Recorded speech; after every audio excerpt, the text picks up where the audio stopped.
దేవుని నామానికి మహిమ కలుగుగాక. ఛానల్ చూసిన ప్రతి ఒక్కరు మర్చిపోకుండా లైక్ చేయండి, షేర్ చేయండి, సబ్స్క్రైబ్ చేసుకోండి. అలాగే నా బెల్ ఐకాన్ క్లిక్ చేయండి. దేవుడు దీవించేస్తుంది కాక. ఆమె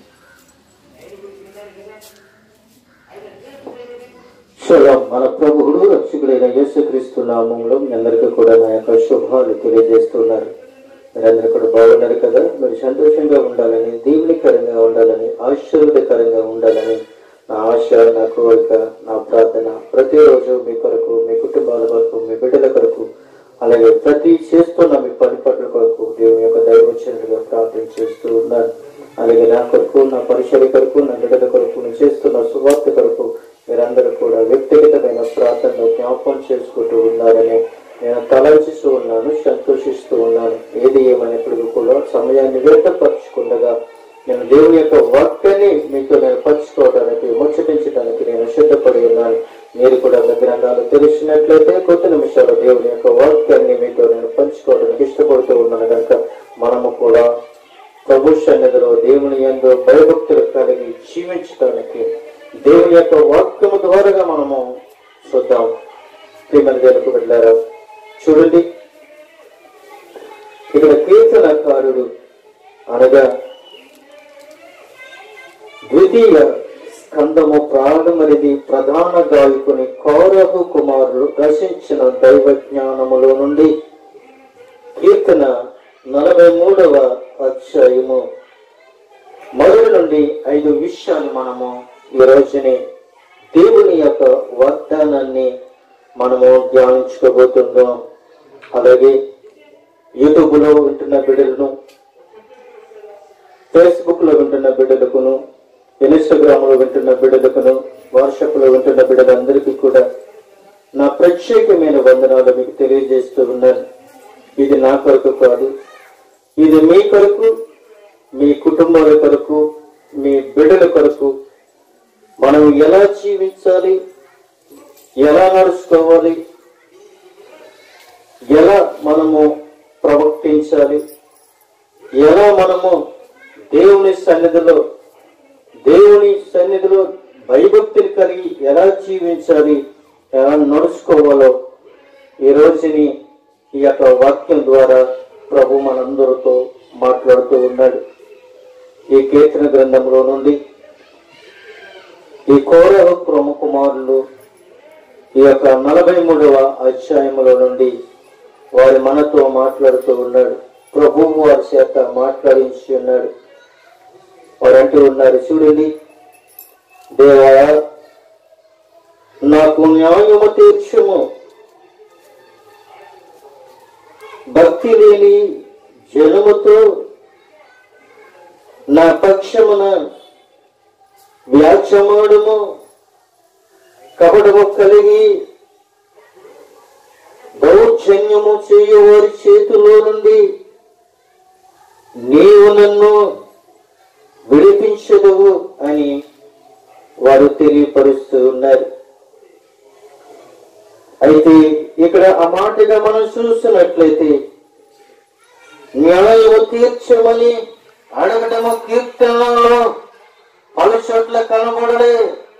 విన్నపము ఇది కీర్తనకారుని నిర్దోషత్వాన్ని, యథార్థతను సూచిస్తూ ఉన్నట్లుగా మనము చూస్తూ ఉంటాం. వారు అడుగుతూ ఉన్నారు, నా దేవా నాకు న్యాయము తీర్చుము అని అడుగుతున్నారు. ఎవరైనా అడుగుతారా? మీరు అడుగుతారా? ప్రభా నాకు న్యాయము తీర్చమని అడుగుతారా?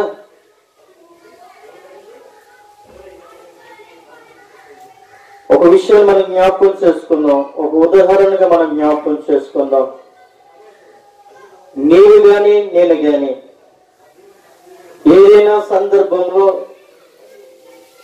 తప్పటడుగులు వేస్తున్నప్పుడు, తెలిసి తెలియని తప్పటడుగులు వేస్తున్నప్పుడు, అది తప్పు అని తెలిసినప్పుడు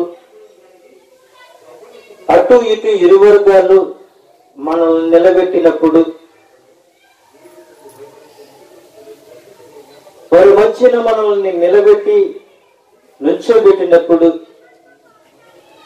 ఆ ఇరు వర్గాలు పెద్దలు మనల్ని అడిగినప్పుడు, వాళ్ళు మనల్ని, ఆ పెద్దలు మనల్ని ప్రశ్నించినప్పుడు నువ్వేం అడుగుతావు? నువ్వు చేసింది తప్పు అని చెప్పినప్పుడు అది నాకు న్యాయము తీర్చండి అని అడుగుతావా? ఆ తప్పును నీవు కప్పగించుకుంటావా? ఒక్కసారి దేవుడు నిన్ను పరిశీలిస్తున్నాడు, నిన్ను ప్రశ్నిస్తూ ఉన్నాడు. ఈ రోజుల్లో ఇరు వర్గాలు నిన్ను అడిగినప్పుడు, అయ్యా మీరు నాకు న్యాయము తీర్చండి. ఇంకొక సందర్భాన్ని మనం జ్ఞాపకం చేసుకున్నట్లయితే, భార్య భర్తల్లో విభేదాలు వచ్చినప్పుడు, భర్తలో లోపమున్నా భార్యలో లోపమున్నా ఇరు వర్గాలలో నిలబెట్టినప్పుడు, ఆ పెద్దలను అడిగినప్పుడు నువ్వేమడుగుతున్నావు?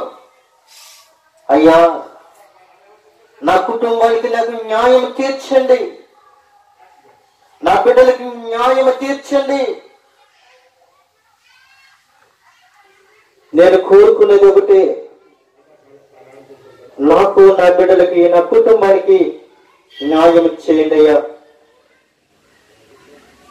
దేవుడు మిమ్మల్ని ఒక పెద్దలుగా నిర్ణయించాడు. పెద్దలుగా మిమ్మల్ని హోదాల్లో నిలబెట్టారు కాబట్టి మా కుటుంబాన్ని నిలబెట్టండి అయ్యా. నా భర్తను మార్చండి, నా భార్యను మార్చండి, నా బిడ్డలను మార్చండి, నా పిల్లలను నా యొద్దకు రప్పించండి, నా భార్యని మా యొద్దకు రప్పించండి, నా భర్తని మా యొద్దకు రప్పించండి. మేమందరం కూడా కలిసి ఉండాలి, మాకు న్యాయం తీర్చండి.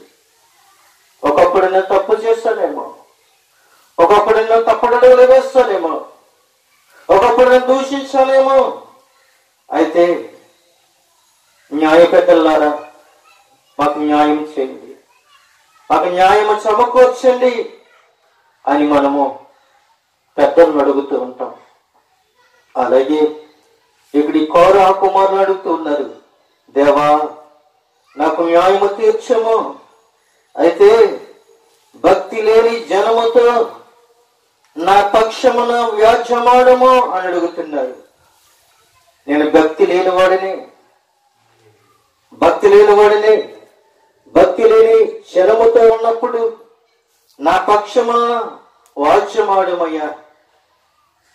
నన్ను నా పక్షమున నువ్వు వాదించు, నా పక్షంగా నువ్వు మాట్లాడు ప్రభువా.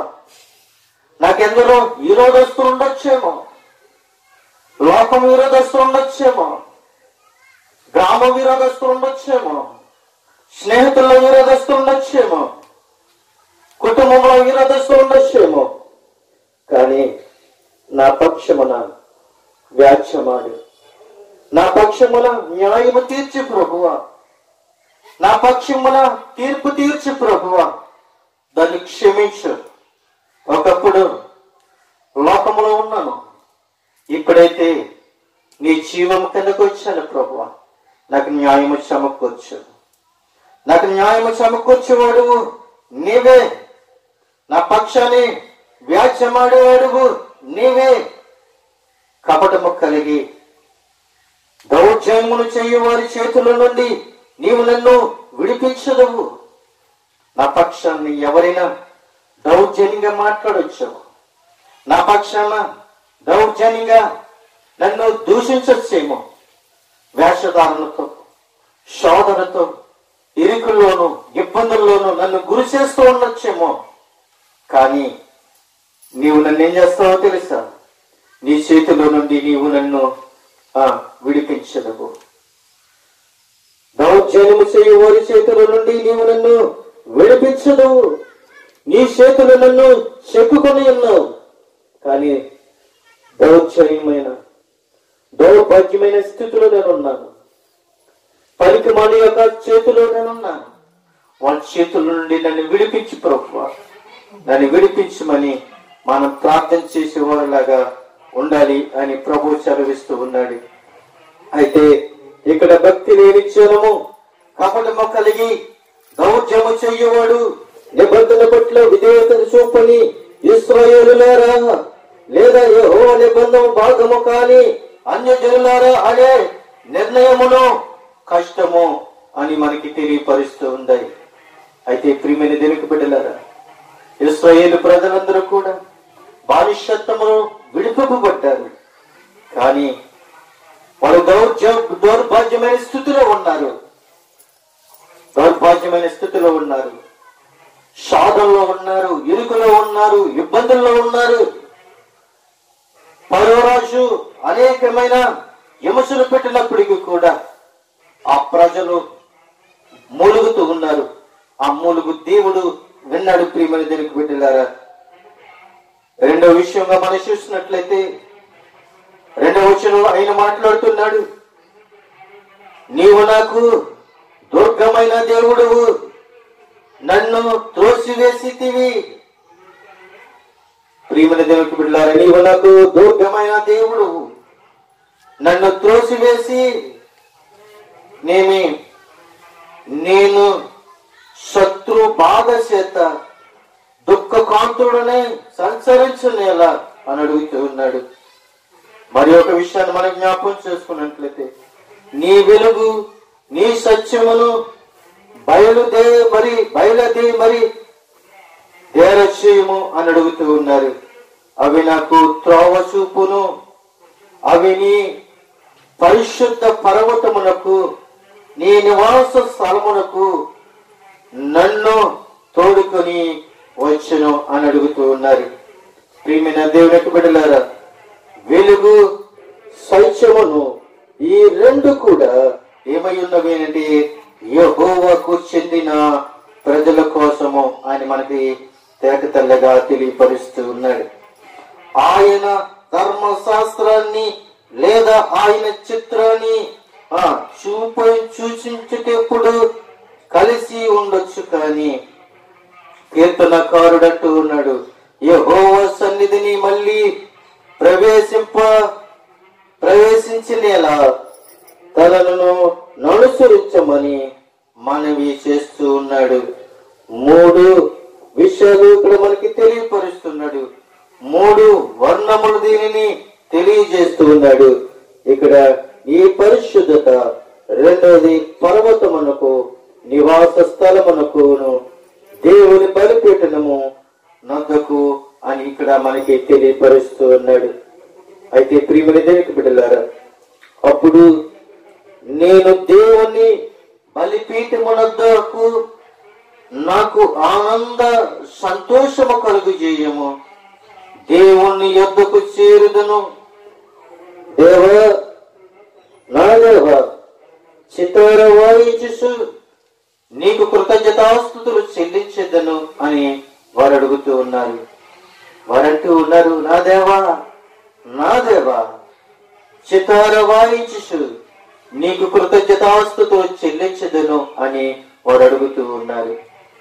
5వ విషయంగా మనం చూస్తున్నట్లయితే ప్రియమైన దేవునికి బిడ్డలారా, నా ప్రాణమా నీవేళ కృంగి ఉన్నావు, నా ప్రాణమా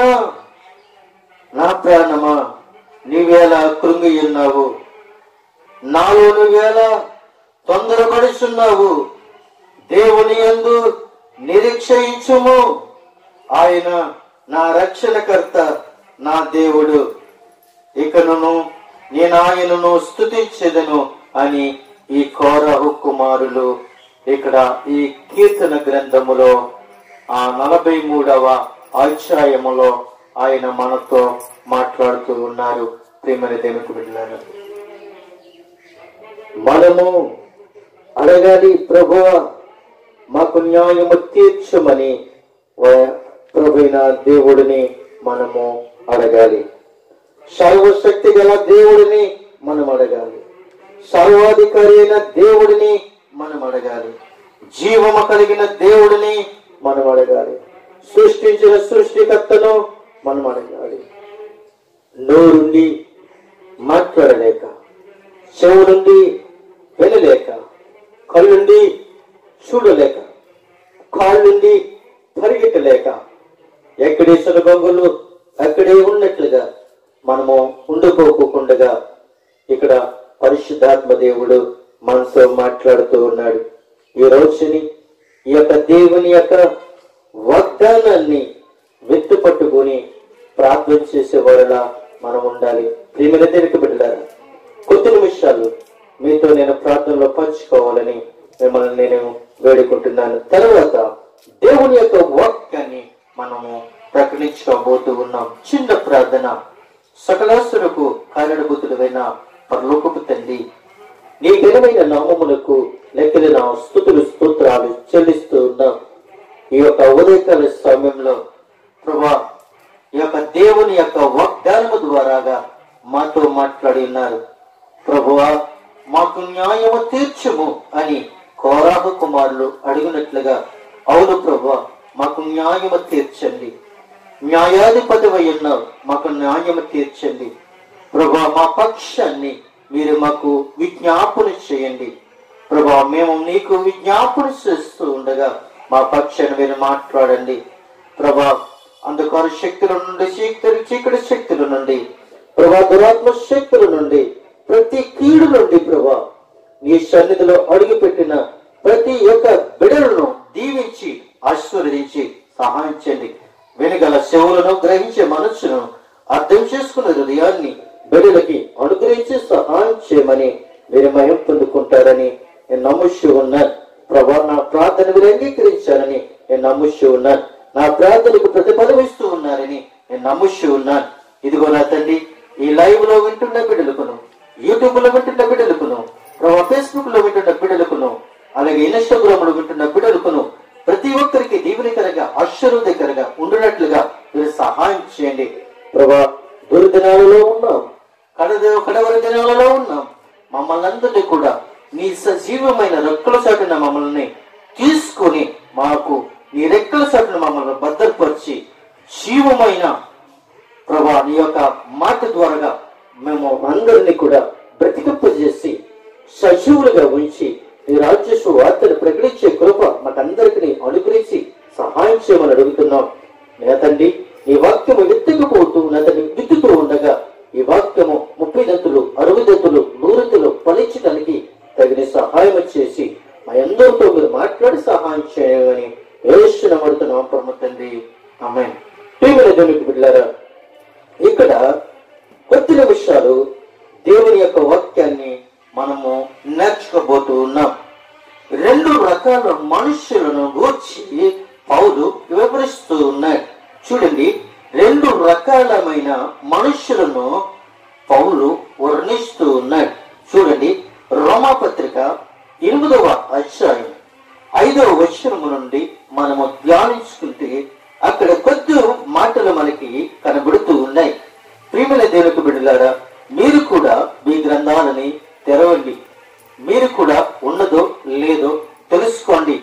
ఇది మీరు అనుకోవచ్చేమో, నేను సొంతంగా రచించానని మీరు అనుకోవచ్చేమో, నేను సొంతంగా ముద్రించాను అని మీరు అనుకోవచ్చేమో, నేను సొంతంగా రాసుకున్నాను అని మీరు అనుకుంటున్నారేమో. కాదు. ఏంటి అని అంటే, దేవుడు నీతో నాతో మాట్లాడటానికి ఆయన పరిశుద్ధమైన గ్రంథము ద్వారాగా ఆయన మనందరితో మాట్లాడుతూ ఉన్నారు. కొందరికి బాధ కలగవచ్చు, కొందరికి సంతోషము కలగవచ్చు. ఏది ఏమైనప్పటికీ కూడా దేవుడు నీతో నాతో మాట్లాడుతున్నాడని మనం నమ్మాలి. నమ్ముట నీవలని అయితే నమ్మే వారికి సమస్తమును సాధ్యమే అని ప్రభువు మనతో మాట్లాడుతూ ఉన్నాడు. చూడండి ప్రియమైన బిడ్డలారా, ఈ రోమాపత్రిక 8వ అధ్యాయము 5వ వచనములో మనం చూస్తున్నట్లయితే అక్కడ ఆయన మనతో మాట్లాడుతూ ఉన్నాడు. శరీరానుసారులు శరీరము మీద మనస్సు యుంతురు అని అడుగుతూ ఉన్నారు. మరొకసారి చూడండి ప్రియమైన బిడ్డలారా, చూడండి అక్కడ అంటూ ఉన్నాడు, శరీరానుసారులు శరీరము మీద మనస్సు ఉంతురు అని అడుగుతున్నారు. నిజమే, ఈ రోజుల్లో ఎక్కడ చూసినప్పటికీ కూడా శరీరాన్ని కోరుకుంటూ ఉన్నారు, శరీర సంతోషాన్ని కోరుకుంటూ ఉన్నారు, శరీర అందసందాలను కోరుకుంటూ ఉన్నారు, శరీరానికి సుఖాన్ని కోరుకుంటూ ఉన్నారు, శరీరాన్ని కష్టపెట్టకుండా సుఖాన్ని కోరుకుంటూ ఉన్నారు. శరీరాన్ని కష్టపెట్టకుండా సంతోషాన్ని కోరుకుంటూ ఉన్నారు. శరీరాన్ని బాధ పెట్టకుండా శరీరాన్ని విచ్చలవిడిగా పాడు చేసుకుంటూ ఉన్నారు. అందుకే ప్రభు మనతో మాట్లాడుతున్నాడు. శరీరానుసారును శరీరం మీద మనసు ఉంచుతారు. ఎందుకనంటే దేవుని యొక్క ప్రజలు దేవుని మీద ఆశ పెట్టుకుంటే, శరీరం మీద ఉన్న వ్యక్తులు, శరీర కోరికల మీద ఉన్న వ్యక్తులు శరీరాన్ని కోరుకుంటున్నారే గాని ఆత్మానుసారమైన జీవాన్ని కోరుకోలేకపోతూ ఉన్నారు. అయితే ప్రియమైన దేవుని యొక్క బిడ్డలారా, ఇక్కడ మనకి ఏం కనబడుతుంది అని అంటే, శరీరానుసారమైన మనుషులు శరీరం మీద మనసు ఉంటున్నారు. సరే, శరీరానుసారమైన మనసు ఏమవుతుందంటే దేవునికి విరోధంగా కనబడుతూ ఉంది.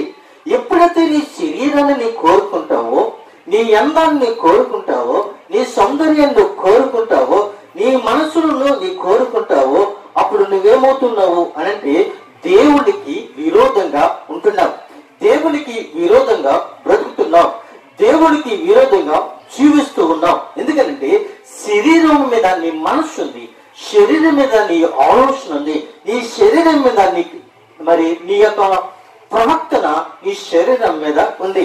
నీవు ఎప్పుడైతే శరీరాన్ని నీ కోరుకుంటావో, ఎప్పుడైతే శరీరాన్ని నీ మనసు కోరుకుంటుందో, అప్పుడు నువ్వేమైపోతున్నావో తెలుసా? దేవునికి విరోధంగా జీవిస్తూ ఉన్నావు. అయితే ప్రియమైన దేవుని బిడ్డలారా, దేవునికి విరోధంగా ఉండడానికి కారణము ఏమిటి అనంటే, నీ మనసు దేని మీద ఉంది అనంటే శరీరం మీద ఉంది. నీ మనసు దేని మీద ఉన్నది అనంటే నీ అందసందాల మీద ఉంది. నీ శరీరము దేని మీద మోపబడి ఉన్నది అనంటే నీ మనస్సు అంతా కూడా దేని మీద అలంకరింపబడి ఉన్నదంటే నీ అందసందాల మీద అలంకరింపబడి ఉన్నది. అది ఎప్పుడైతే నీ అందసందాల మీద అలంకరింపబడి ఉందో, నీ మనసును ఎప్పుడైతే నీ శరీరాన్ని కోరుకుంటుందో, అప్పుడు నువ్వేమైపోతున్నావు అనంటే నీ మనసును బట్టి, నీ శరీరాన్ని బట్టి నువ్వేమైపోతున్నావు అంటే దేవునికి నీవు విరోధమైపోతున్నావు, దేవునికి దూరం అయిపోతున్నావు. అయితే ప్రియమైన దేవునికి బిడ్డలారా, మనం ఇక్కడ చూసినట్లయితే ఈ మనస్సు ధర్మశాస్త్రములను గాని దేవుని ప్రేమలను గాని అంగీకరించదు అని చెప్తూ ఉన్నాడు. అయితే ప్రియమైన దేవునికి బిడ్డలారా, ధర్మశాస్త్రాన్ని నువ్వు ప్రేమించలేకపోతున్నావు, ధర్మశాస్త్రాన్ని నువ్వు అలంకరించలేకపోతున్నావు, ధర్మశాస్త్రాన్ని నువ్వు గౌరవించలేకపోతున్నావు, ధర్మశాస్త్రాన్ని బట్టి నువ్వు జీవించలేకపోతూ ఉన్నావు, ధర్మశాస్త్రాన్ని బట్టి నీవు నడవలేకపోతున్నావు. నిజమే, ధర్మశాస్త్రాన్ని నువ్వు నెరవేర్చలేవు, ధర్మశాస్త్రాన్ని నీవు జీవించలేవు, ధర్మశాస్త్రం కింద ఎప్పుడు కూడా నువ్వు ఉండకూడదు అని ప్రభు ఏం చేస్తాడంటే ధర్మశాస్త్రాన్ని ఆయన భుజాల మీద వేసుకుని ఆ ధర్మశాస్త్రంలో ఉన్న ప్రతి ఒక్క ఆజ్ఞలన్నీ కూడా ఆయన నెరవేర్చి ఆయన ఏం చేస్తాడంటే, ధర్మశాస్త్రాన్ని మీరు నెరవేర్చలేరు కాబట్టి నీ ధర్మశాస్త్రాన్ని నేను నెరవేరుస్తూ ఉన్నాను అని ఆయన భుజాన వేసుకున్నాడు ప్రభువైన యేసుక్రీస్తు. అయితే ప్రియమైన దేవునికి బిడ్డలారా, శరీర స్వభావం గలవారు దేవుణ్ణి సంతోషపరచనేరరు అని అడుగుతున్నాడు. నిజమే, శరీర స్వభావం గలవారు దేవుణ్ణి సంతోషపరచలేరు. ఎందుకని అనంటే దేవుణ్ణి ఆనందపరచలేరు. శరీర స్వభావం గలవారు దేవుణ్ణి ఆనందపరచలేరు. మరి శరీర స్వభావం గలవారు దేవుని దగ్గరకు ఉండనేరరు. శరీర స్వభావం గలవారు దేవుని సంబంధులుగా ఉండనేరరు అని ప్రభు అడుగుతూ ఉన్నారు. దేవుణ్ణి శరీర స్వభావం గలవారు దేవునితో సహవాసము చేయలేరు, దేవుని ప్రజలతో ఉండనేరరు, దేవుని ప్రజలను దూషిస్తూ ఉంటారు, దేవుని నమ్ముకోమంటే వారికి ఇష్టం ఉండదు, త్రాగమని తిరగమని బూతులు మాట్లాడమని వారికి అనిపిస్తూ ఉంటుంది. ఒకరితో ఒకరు సంగత్యము చేయకండి అని చెప్తూ ఉంటే వారంటూ ఉన్నారు బూతులు మాట్లాడటానికి, తిరగడానికి, వారు త్రాగటానికి, సంగత్యం చేయటానికి వారు ఏం చేస్తూ ఉంటారంటే శరీర సంబంధులు, శరీరానుసారమైన మనసు గలవారు ఏం చేస్తూ ఉంటారంటే ఈ అన్ని రకాలుగా వారు చేస్తూ ఉంటారు. చూడండి ప్రియమైన బిడ్డలారా, శరీర స్వభావం గలవారు దేవుణ్ణి సంతోషపరచలేరు అంటున్నారు కదా. అలాగే దేవుణ్ణి ఆనందపరచలేరు, అలాగే దేవుని దగ్గరకు ఉండనేరరు, దేవుని సంబంధులుగా ఉండనేరరు, దేవుని ప్రజలుగా ఉండనేరరు. దేవుణ్ణి నమ్ముకోండి అంటే వారికి ఇష్టం ఉండదు. అయితే వారు అంటున్నారు, త్రాగండి, తిరగండి, బూతులు మాట్లాడండి అని, ఒకరితో ఒకరు సాంగత్యము చేయండి అని చెప్పుకుంటూ వారి జీవితాలను పాడు చేసుకుంటూ ఉన్నారు. అయితే ప్రియమైన దేవుని బిడ్డలారా, ఇక్కడ చూసినట్లయితే అక్కడికి వచ్చినప్పటికీ శరీరసారమైన మనసు ఏం కలుగుతూ ఉందంటే మరణము అని అడుగుతున్నాడు. చూడండి ప్రియమైన దేవుని బిడ్డలారా, చూడండి అదే 5వ వచనంలో శరీరసారమైన మనస్సు మరణము అని అడుగుతున్నాడు. శరీరసారమైన మనసు దేనిని కోరుకుంటుంది అని అంటే మరణాన్ని కోరుకుంటూ ఉంది. ఎప్పుడైతే మనము శరీరం మీద ఆశ కలిగి ఉంటామో, ఎప్పుడైతే శరీరం మీద కోరికలన్నీ నింపుకుంటూ ఉంటామో, దేవుడు చెప్పిన మాటలన్నీ కూడా బయటికి విడిచిపెట్టేసి శరీరం మీద మనం ఎప్పుడైతే మనసు ఉంచుతామో అప్పుడే మనం ఏమవుతామంటే ఆ మనసు ఏమైపోతుందంటే మరణము అంటున్నాడు. శరీరసారమైన మనసు ఏమవుతుంది అని అంటే మరణము అని అడుగుతూ ఉన్నాడు. నిజమే ప్రియమైన దేవుని బిడ్డలారా, ఇక్కడ కీర్తనకారుడు అని అంటూ ఉన్నాడు. కీర్తన గ్రంథంలో 89వ అధ్యాయము 48వ వచనంలో అంటున్నాడు, మరణము చూడక బ్రతుకు నరుడు ఎవడు అని అడుగుతున్నాడు. ఈ రోజులో నువ్వైనా నేనైనా ఎవరైనా కావచ్చు, ప్రతి ఒక్కడు సంటి బిడ్డ మొదలుకొని వృద్ధాపము వచ్చేంత వరకు కూడా ఏదో ఒక సమయంలో చట్టి పిల్లవాడైనా చనిపోవచ్చు, యవనస్తుడైనా చనిపోవచ్చు, వృద్ధురాలైనా చనిపోవచ్చు, ఎవరైనా చనిపోవచ్చు. ప్రియమైన దేవుని బిడ్డలారా, పాపము గర్భాన్ని తాచి మరణానికని పాపము ఏం చేస్తుందంటే పాపము మరణమని గర్భాన్ని తెరుస్తుంది. ప్రియమైన దేవుని బిడ్డలారా, ఎప్పుడైతే పాపములో పుట్టి పాపములు పెరుగుతూ పాపములో జీవిస్తున్న మనల్ని దేవుడు పాప తలంపులు నీలో ఉండకూడదు అని ప్రభు సెలవిస్తూ ఉన్నాడు. అయితే ప్రతి ఒక్కడికి మరణం అనేది ఉంది. ఆ మరణము ముళ్ళును విరిచిన వారు ఎవరు అంటే ప్రభువైన యేసు క్రీస్తు. ప్రతి ఒక్కరు కూడా మరణం అనేది ఉంది. కానీ మనం బలవంతంగా మన చేతులతో మనము మన ప్రాణాలు తీసుకుంటే దేవుని యొక్క రాజ్యంలో మనకు చోటు అనేది లేదు. ప్రభువే మనకు మరణాన్ని ఇవ్వాలి కనుక ప్రభు మనల్ని మన శరీరాన్ని మన శరీరంలో ఉన్న ఆత్మ దేవుడు తీసుకుంటే దేవుని యొక్క రాజ్యంలో మనం ఉంటాం. కానీ భార్య తిట్టింది కాదని భర్త తిట్టింది కాదని భార్య, తల్లిదండ్రులు తిట్టారు కదండి పిల్లలు తిట్టారు కదండి కుటుంబము, వాళ్ళ జీవితాన్ని వాళ్ళు పాడు చేసుకుంటే వాళ్ళు దేవుని యొక్క రాజ్యంలో చోటు లేదు. వాళ్ళ చోటు ఎక్కడుంది అని అంటే నరకములో మాత్రమే ఉంది. అక్కడ ఆ నరకములో సంతోషం ఉండదు, ఆనందం ఉండదు, ప్రేమ ఉండదు, ఏమీ ఉండదు. సాతానుగాడు నిన్ను ప్రేరేపిస్తూ ఉన్నాడేమో, ఈ రోజుల్లో సాతానుగాడు నిన్ను రెచ్చగొడుతున్నాడేమో. ఒక్కసారి ఆలోచించు. నీ కోపం వచ్చినప్పుడు ఒక 2 నిమిషాలు ఆలోచించు. అయ్యో, నా స్నేహితులు ఎందుకని చెప్పారు, నా బంధువులు ఎందుకని చెప్పారు, నా దైవజనుడు ఎందుకని చెప్పాడు, నా కాపురి ఎందుకని చెప్పాడు, నా కాపురి మాట నేను వినాలి, నా దైవజనుడు చెప్పిన మాట నేను వినాలి, నా సంఘము చెప్పిన మాట నేను వినాలి. నేను నా శరీరాన్ని పాడు చేసుకోకూడదు. పాడు చేసుకుంటే నేను నరకంలో ఉంటానేమో.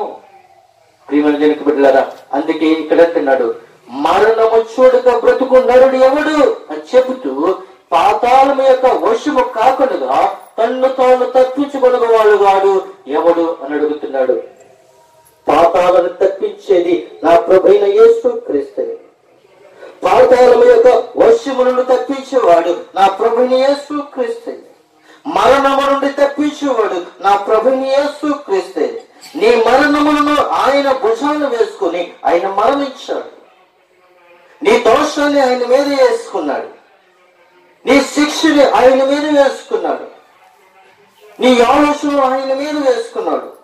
నువ్వు నడవద్దన్న తోమలని ఆయన మీద వేసుకున్నాడు. కూర్చోవద్దన్న చోట నువ్వు కూర్చుంటున్నావు, మాట్లాడొద్దన్న చోట నువ్వు మాట్లాడుతున్నావు, పడుకోవద్దన్న చోట నువ్వు పడుకుంటున్నావు, ఆలోచించవద్దన్న చోట నువ్వు ఆలోచిస్తున్నావు. ఇదే శాశ్వతము అని అనుకుంటున్నావు ఈ రోజుల్లో. ప్రియమైనది, ఇది శాశ్వతమైనది కాదు. బలవంతంగా మన జీవితాన్ని పాడు చేసుకోకండి అని ప్రభు సెలవిస్తున్నాడు. మనము బ్రతికి సాధించాలి కానీ చనిపోయి కాదు. ప్రియమైనది, మనం బ్రతికున్న క్రీస్తు కొరకే మనం బ్రతకాలి, చనిపోయిన క్రీస్తు కొరకే మనం బ్రతకాలి. బ్రతికుంటే దేవుని యొక్క సువార్తను ప్రకటించాలి. సజీవుడిగా ఉన్న నువ్వు దేవుని యొక్క సువార్తను ప్రకటించాలి. దేవుని యొక్క సన్నిధిలో సజీవుడిగా ఉన్న నీవు దేవుని కీర్తించాలి. దేవుని యొక్క దేవతలకి ఇవ్వలేని భాగ్యాన్ని ఈరోజు నీకు నాకు ఇచ్చాడు. ప్రియమైనది, దేవుని యొక్క దేవతలను దేవుడు శిక్షించి ఉండొచ్చు, కానీ దేవుడు నిన్ను నన్ను కూడా ప్రేమించాడు. నిన్ను నన్ను కూడా శిక్షించలేదు, ఆయన ప్రేమించాడు. ప్రేమించాడు. ప్రతి ఒక్కరికి కూడా మరణం ఉండొచ్చు, కానీ మరణపు ముళ్ళను విడిచేవాడు నా ప్రభువైన యేసుక్రీస్తే. నీ మరణాన్ని, నీ జీవాన్ని పాతాళంలోనికి వెళ్ళిపోకుండా తప్పించేవాడు ఎవరు అంటే నా ప్రభువైన యేసుక్రీస్తే. రెండో విషయం మనం జ్ఞాపకం చూసుకున్నట్లయితే, ఇర్మియా కారుడంటూ ఉన్నాడు. 22వ అధ్యాయం 10వ వచనం అంటున్నాడు, చనిపోయిన వాడు తిరిగి తన జన్మ భూమిని చూడడు అని అడుగుతున్నాడు. చూడండి ప్రియమంతకు పెట్టాడు, చనిపోయిన వాడు తిరిగి తన జన్మ భూమిని చూడడు. నువ్వు అనుకుంటున్నావేమో, నన్ను ఒక అమ్మాయి ప్రేమించింది, ఆ అమ్మాయి కొరకు నేను ప్రాణం పెట్టాలి, ఆ అమ్మాయి ఎవరో తీసుకుని వెళ్ళిపోయింది, ఎవరో పెళ్లి చేసుకుని వెళ్ళిపోయింది, ఆ అమ్మాయి నాకు దక్కదని నువ్వు ప్రాణం తీసుకుంటున్నావేమో ఈ రోజుల్లో. దేవుడు ఆ అమ్మాయిని తప్పించాడంటే దేవుడు నీ సంకల్పాన్ని దేవుడు ఉన్నతమైన స్థితిలో తీసుకుని వెళ్ళటానికి దేవుడు ఈ రోజు నీతో మాట్లాడుతూ ఉన్నాడు. అయ్యో ఆ అబ్బాయి నేను మోసం చేస్తాడు, అందులో బట్టి నేను చనిపోతున్నానని ఏ ప్రాణం తీసుకుంటున్నావు ఈ రోజుల్లో. ఆ దేవుడిని తప్పించాడు అని అంటే, ఆ వ్యక్తి నుంచి నేను తప్పించాడంటే దేవుడు మంచి బహుమానాన్ని నీకు దాశించాడని ఒకసారి నువ్వు జ్ఞాపకం చేసుకోవాలి. ప్రియమైన దగ్గరికి పెట్టారు, ఈ మాటలు నా మాటలు కాదు. చనిపోయిన వాడు తిరిగి తన జన్మ భూమిని చూడడు. ఎందుకంటే చనిపోయిన వాడు భూలోక సంబంధులు కారు. ప్రజలందరూ కూడా యాత్రికులై ఉన్నారు. ప్రజలందరూ కూడా ఈ లోక యాత్రికి రావచ్చేమో, కానీ పరలోక యాత్రలు వెళ్ళిన వారు తిరిగి మళ్ళీ వారు ఏం చేస్తారంటే వారు మరణ పడతారు.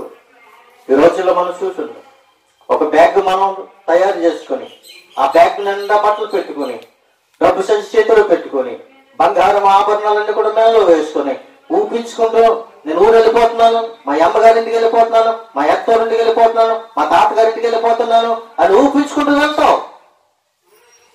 కానీ ఏదో ఒక రోజున తిరిగి మళ్ళీ నువ్వు వస్తావు. కానీ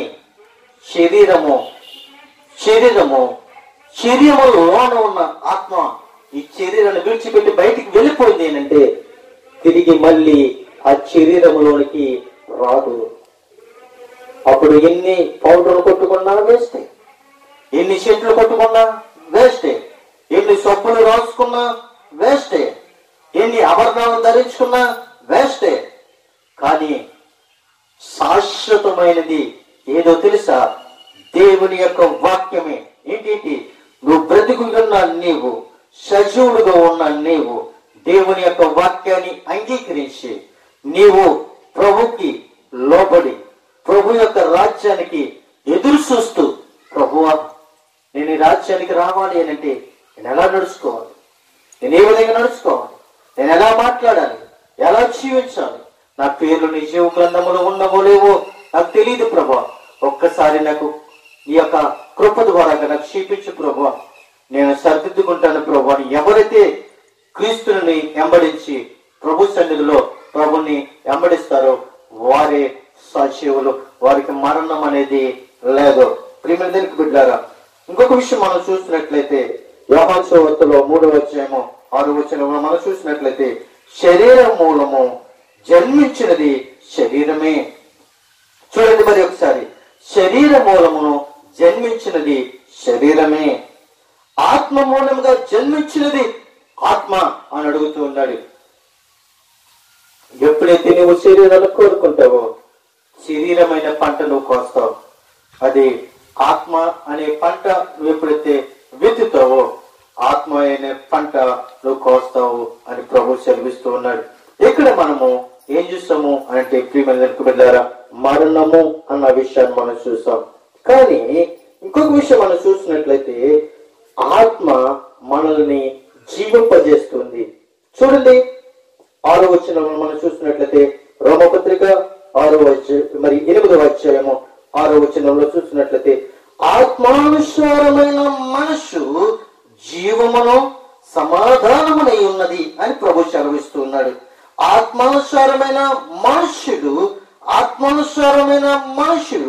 ఆత్మానుసారంగా నడుచుకుంటే వారి మనస్సును దేవుని వైపుకి ఇస్తే వారు ఏం చేస్తారు తెలుసా?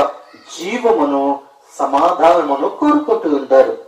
ఎప్పుడైతే ఆత్మానుసారంగా నడుచుకుంటావో, ఆత్మానుసారంగా నీ మనసును దేవునికి ఇస్తావో అప్పుడు నువ్వేం చేస్తావు అంటే జీవమును పొందుకుంటావు. ఏ జీవము అనంటే యేసుక్రీస్తు అనే జీవమును నువ్వు పొందుకుంటావు. యేసుక్రీస్తు అనే సమాధానమును నువ్వు పొందుకుంటావు అని ప్రభు సెలవిస్తున్నాడు. అయితే ప్రియమైన దేవుని బిడ్డలారా, మనం చూస్తున్నట్లయితే ఆత్మానుసారమైన విషయముల మీద మనము మనసు ఉంచాలి అని ప్రభు సెలవిస్తున్నాడు. లాస్ట్ విషయంగా నేను చూసినట్లయితే అక్కడ కొద్ది నిమిషాలు మనతో ఆయన మాట్లాడుతూ ఉన్నాడు. చూడండి, ఆయన ప్రభువు, ఆయన రక్షకుడు, ఆయన క్రీస్తు అయి ఉన్నాడు గనక క్రీస్తు మనతో మాట్లాడుతున్నాడు. దేవుని ఆత్మ మీలో నివసించిన ఎడల మీరు ఆత్మ స్వభావం గలవారే గాని దేవుని స్వభావం గలవారు మాత్రము కారు. ఆత్మ ఎప్పుడైతే నీలో ఉందో, దేవుని యొక్క ఆత్మ నీలో ఎప్పుడైతే నివసిస్తుందో, దేవుని యొక్క ఆత్మ నీలో ఎప్పుడైతే మాట్లాడుతూ ఉందో అప్పుడు మీరేమవుతారంటే ఆత్మ స్వభావం గలవారే గాని ఆత్మ ద్వారాగానే మీరు మాట్లాడుతున్నారు గాని శరీరము ద్వారాగా మీరు మాట్లాడలేదు. శరీరము ద్వారాగా మాట్లాడిన వాడు శరీరము ద్వారాగానే మాట్లాడతాడు. ఆత్మానుసారంగా మాట్లాడిన వాడు ఆత్మానుసారంగానే వాడు మాట్లాడుతూ ఉంటాడు. అయితే ఎవడైనా క్రీస్తు ఆత్మ లేని వాడే కాడు అంటున్నాడు. క్రీస్తులో మీలో ఉన్న ఎడల మీ శరీరము పాపం విషయమై మృతమైనది గాని మీరు ఆత్మ విషయమై ఏమై ఉన్నారు అనంటే జీవము కలిగి ఉన్నది అని అడుగుతూ ఉన్నాడు. ప్రియమైన దేవుని బిడ్డలారా, ఎప్పుడైతే ఆత్మానుసారంగా మనము ఆలోచిస్తామో ఆత్మానుసారమైన జీవితాన్ని మనం కోరుకుంటాం. మరి శరీరంగా మనం ఎప్పుడైతే చూస్తామో శరీరసారిగానే మనం ఆలోచిస్తాం. ఎవరైనా నిన్ను ప్రశ్నించినప్పుడు అయ్యా ఈ రోజు నువ్వేం నేర్చుకున్నావు అనంటే నేను 2 విషయాలను నేర్చుకున్నాను అని చెప్పాలి. ఎవరైనా నీ దగ్గరికి వచ్చి నేను ప్రశ్నించినప్పుడు ఈ రోజుని నువ్వు ఏం నేర్చుకున్నావు అని అడిగితే నేను 2 విషయాలను నేను నేర్చుకున్నాను అని చెప్పగలాలి. ఎందుకంటే నేను కూడా 2 విషయాలు నేను నేర్చుకున్నాను. ఒకటి మరణము, రెండోది జీవము. అంటే శరీరసారమైన మనసు, శరీరం మీద మనసు ఉన్నవారు మరణాన్ని కోరుకుంటారు. ఆత్మానుసారమైన మనసు ఏం చేస్తుందంటే దేవుని యొక్క ఆత్మను కోరుకుంటుంది. అది దేవునికి విరోధంగా ఉండనేరదు. ఎందుకంటే ఆత్మానుసారంగా మనం జీవించి ఉన్నాం. మనము దేవుని యొక్క రాజ్యానికి వారసులమై ఉన్నాం. ఆత్మానుసారంగా జీవిస్తున్న మనము సమాజంలో పరిశుద్ధులుగా పిలువబడ్డాం. ఎందుకనంటే ఈ రోజుని ఏది కోరుకుంటున్నావో నీవే ప్రశ్నించుకో. ఆత్మానుసారంగా ఉండాలని కోరుకుంటున్నావా లేక శరీరసారిగా ఉండాలని కోరుకుంటున్నావో ఒకసారి నువ్వు పరిశీలించుకో. ఎందుకంటే ప్రియమైన దేవుని బిడ్డలారా, నా బ్రతుకు దినములన్నీ కూడా నేను నా దేవుని యొక్క ఆత్మానుసారంగా జీవించాలని నా ఆశ. ఎందుకంటే నేను బ్రతికినను క్రీస్తు కొరకే, చనిపోయినను క్రీస్తు కొరకే. నా శరీర కోరికల్ని నేను ఎప్పుడో చంపుకున్నాను. ఎందుకంటే ప్రియమైన బిడ్డలారా, మీరు అనుకోవచ్చేమో, నువ్వు అనుకోవచ్చేమో, ఇటీవలగా ఏదో గొప్ప చెప్తున్నాడు కదా, వీడు ఎలా జీవిస్తున్నాడు అని అనుకుంటున్నావేమో. అది నా ప్రభువుకి, నాకు, భూమికి మాత్రమే తెలుసు. ప్రియమైన బిడ్డలారా, నేను ఎలా జీవిస్తున్నానో ప్రభువుకు తెలుసు. నేను ఎలా నడుస్తున్నానో నాకు తెలుసు. నేను ఎలా జీవించి పరుగులు తీస్తున్నానో భూమికి తెలుసు. పైన నా దేవుడికి తెలుసు, కింద భూమికి తెలుసు, జీవిస్తూ ఉన్న నాకు తెలుసు. మీరు అనుకోవచ్చు, అనుకోకపోవచ్చు, కానీ నేను దేవుని యొక్క సువార్తని ప్రతి ఒక్కరికి అందించేలాగా నేను ప్రయత్నం చేస్తూ ఉన్నాను. చంటి బిడ్డల మొదలుకొని యవ్వనస్తుల వరకు ఉన్న బిడ్డలందరికీ కూడా దేవుని యొక్క వాక్యాన్ని తెలియపరచడానికి, తెలియని వారికి తెలియపరచడానికి ప్రభు నిన్ను నన్ను ఎంచుకున్నాడు. ప్రియమందరికి బిడ్డలారా, ఈ మాటలకి మిమ్మల్ని నొచ్చుకున్నట్లయితే నన్ను క్షమించండి. ఎందుకనంటే ఇది మీ కొరకే, ఇది మీ జీవము కొరకే, ఇది మీ రక్షణ కొరకే. ఈ రక్షణలో నుండి మీరు తప్పుకున్నారు అని అంటే మీరు ఎక్కడుంటారో తెలుసా? అగ్నిగుండములో. అగ్నిగుండములో అగ్ని ఆరదు, పురుగు చావదు. అక్కడ ఎప్పుడు ఏడుస్తూనే ఉంటారు. ఒక విషయం చెప్తాను చూడండి ప్రియమందరికి బిడ్డలారా. ఒక ఉదాహరణ మీతో చెప్పుకొని నేను ముగించడానికి ఇష్టపడుతూ ఉన్నాను. చూడండి, ఒక స్త్రీ, చాలా అందమైన స్త్రీ, చాలా అందమైన స్త్రీ. అయితే ఒక దైవజనుడు ఆ స్త్రీ దగ్గరికి వచ్చి, అమ్మా, నువ్వు చాలా అందమైన దానివి, చాలా సుందరమైన దానివి, నీవు దేవుని యొద్దకు వస్తే దేవుడు నిన్ను చూసి సంతోషిస్తాడు, ప్రభుని అంగీకరించు అని చెప్పాడు.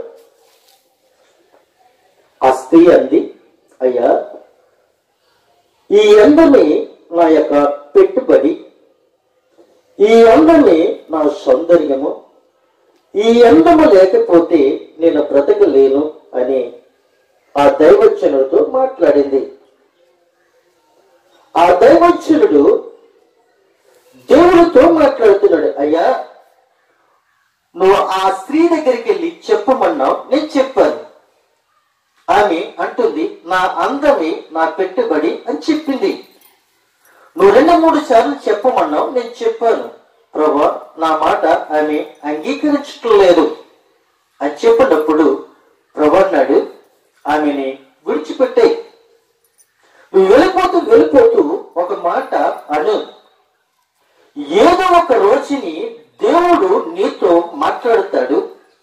తీర్పు దినాన్ని, ఆ తీర్పులో ఆయన తీర్పు తీర్చబోతూ ఉన్నాడు. ఆయన్ని అంగీకరించుకుంటే నువ్వు రక్షింపబడతావు, అంగీకరించకపోతే శిక్షకు పాత్రురాలు చెప్పేసి వెళ్ళిపో అని చెప్పారు. ఆ దైవజనుడు ఆ స్త్రీతో చెప్పాడు. ఆ స్త్రీ అంగీకరించలేదు. అంగీకరించకుండా ఆ రాత్రి ఆ స్త్రీకి చాలా భయంకరమైన నీరసం వచ్చి ఆ నీరసము హాస్పిటల్కి వెళ్ళినా ఉపయోగకరం లేదు. ఇలా స్నేహితులతో చెప్పుకునే విషయము కూడా కాదు.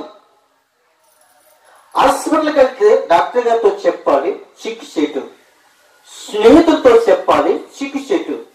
తల్లిదండ్రులతో చెప్పాలి, చికిత్సేటు. ఎవరితో చెప్పుకోవాలో తెలియని పరిస్థితుల్లో ఆమె కుమిలిపోతూ ఉంది. ప్రభువా, నన్ను రక్షించు అన్న మాట ఆమె నోటిలోంచి రావడం లేదు. ఆమె అంటుంది, నేను బ్రతికినా చనిపోయినా నా అందమే నా పెట్టుబడి అని తన శరీరం మీద ఆశ ఉంచుకుంది. ఆ రాత్రికాల సమయంలో ఆ బాధతో ఆమె మరణించింది. మరణించిన తర్వాత ఆ తీర్పులోనికి వెళ్ళింది. ఆ తీర్పులోనికి వెళ్ళిన తర్వాత ప్రభువైన యేసుక్రీస్తు ఆయన యొక్క సింహాసనం మీద కూర్చున్నారు. కూర్చున్న తర్వాత ఉండి ఆ దైవజనుడు యేసుక్రీస్తు చెప్పమన్న మాటలు అక్కడ అక్షరీలుగా కనబడుతూ ఉన్నాయి. అప్పుడు ఈమె యేసుక్రీస్తు దగ్గరికి రావడానికి చిక్కుపడుతూ దాక్కుంటూ ఉంది. దైవజనుడు వెళ్ళి పిలుస్తాడు, అమ్మ క్రీస్తు సింహాసనం మీద ఉన్నారు, ఆయన పిలుస్తున్నాడు రా అని చెప్పినప్పుడు ఆయన తేజమైన ముఖాన్ని ఆమె చూడలేకపోతూ ఉంది.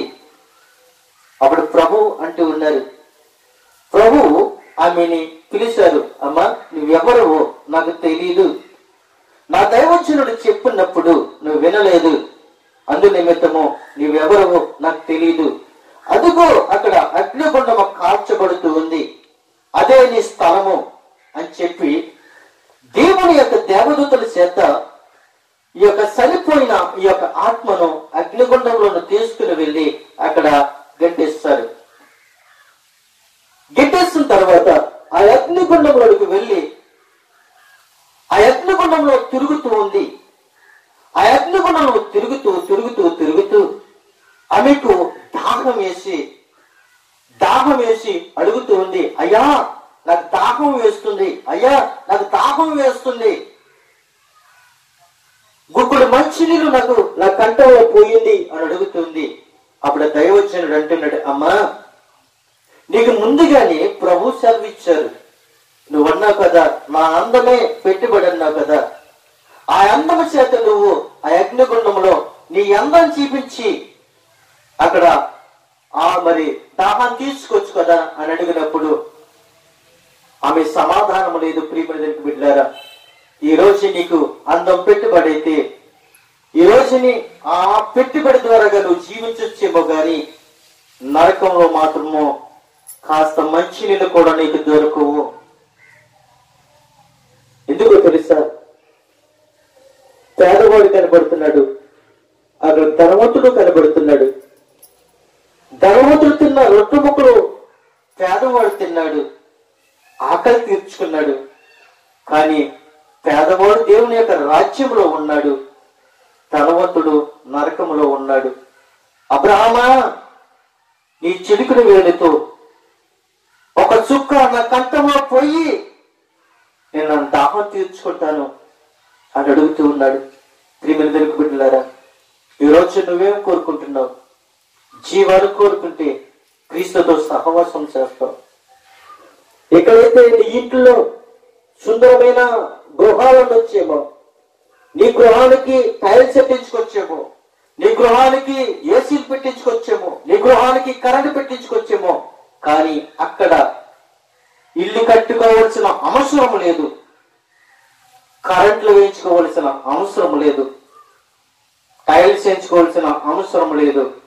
నిత్యము దేవుని యొక్క దేవదూతలతో ప్రతి జ్ఞానముతో నీవు ప్రభువుని స్తుతిస్తావు. మనమందరము కూడా ఎదురు బదురు మనం మాట్లాడుకుంటాం. తల్లి కాల కొడుకలదు, కొడుకల కాల తల్లి వెళ్ళదు, తల్లిదండ్రులని కాల పిల్లలు వెళ్ళరు, పిల్లలని కాల తల్లిదండ్రులు వెళ్ళరు. ఎవరి నీతి వారిని రక్షిస్తుంది, ఎవరి స్వభావం వారిని బ్రతికిస్తుంది. ప్రేమందరికి విడ్లారా, ఇక్కడ 4 విషయాలు మనం నేర్చుకున్నాము. 4 విషయాల్లో 2 విషయాలు, ఒకటి మరణము, రెండోది జీవము. ఆత్మానుసారమైన జీవము మనసు నిన్ను సంతోషపరుస్తుంది, జీవింపజేస్తుంది. శరీరసారమైన మనసు మరణంలోకి తీసుకుని వెళ్తుంది. మరణంలోకి తీసుకుని వెళ్ళేవాడు ఎవరు అనుకుంటున్నారు మీరు? అబద్ధమాడే అబద్ధకుడు జనుకుడు అపవాదిగాడు మాత్రమే మిమ్మల్ని మరణంలోనికి తీసుకుని వెళ్తున్నాడు గాని జీవంలోనికి తీసుకుని వెళ్ళడు. ప్రియమందరికి వెళ్ళారా, ఈరోజు నేను మీకు ముఖాముఖిగా మాట్లాడుతున్నాను. నా బ్రతుకు దినములన్నీ కూడా ఎందరూ ఎన్ని అనుకున్నప్పటికీ కూడా ప్రభు బాటలో నేను నడుస్తాను, ప్రభువుని అంగీకరిస్తాను. ఎన్ని శోధనలుగా మాట్లాడుకున్నప్పుడు కూడా, ఎన్ని కక్షలుగా మాట్లాడుకున్నప్పటికీ కూడా, ఎన్ని విరోధాలుగా మాట్లాడుకున్నప్పటికీ కూడా ఎన్ని గాలాలేసి వెనక్కలాగినప్పటికీ కూడా నేను ప్రభువుని వెంబడిస్తాను. ఎందుకంటే ప్రియులకు ఈ రోజు నేను సజీవుడుగా ఉన్నాను అంటే నా దేవుని యొక్క కృప. ఒకప్పుడు నేను మరణించిన వాడనై ఉన్నాను, కానీ మరణములో నుండి దేవుడు నన్ను తప్పించాడు. మరణములో నుండి నన్ను దేవుడు తప్పించి జీవములోనికి నన్ను నడిపించాడు. అందుకే ఈ రోజు నేను సజీవుడిగా ఉన్నాను. అందుకే దేవుడు నన్ను బ్రతికించాడు. ఆ బ్రతుకుడికి నేను ఆయనకి ఎంతో రుణస్తుడును. ఎందుకంటే ఈ రోజు నేను వెలుగును చూస్తూ ఉన్నాను అంటే నా ప్రభువైన క్రీస్తే.